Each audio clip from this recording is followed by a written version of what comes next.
Pakistan, but almost daily people are finding sites where mass executions took place in what was then East Pakistan and now is Bangladesh. Peter Grant reports.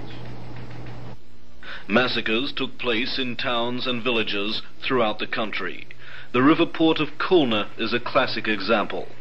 Government and military officials estimate that 100,000 people died in the Khulna district alone.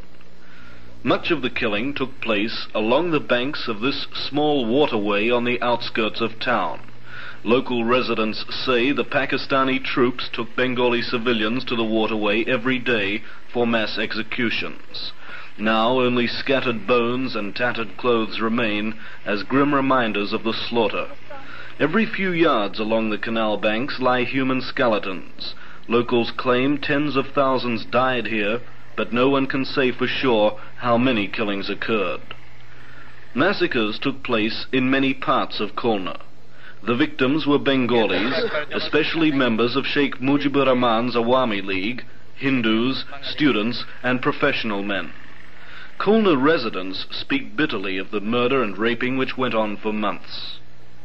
A common sight in Khulna is the capture of local men who collaborated with the Pakistani forces.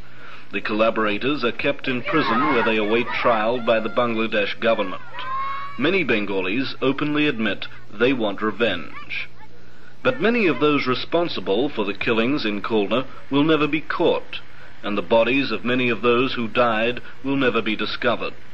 Locals say countless bodies were thrown into the river, and the Pakistani troops kept no records of the people they killed. Peter Grant, CBS News, at Khulna in Bangladesh.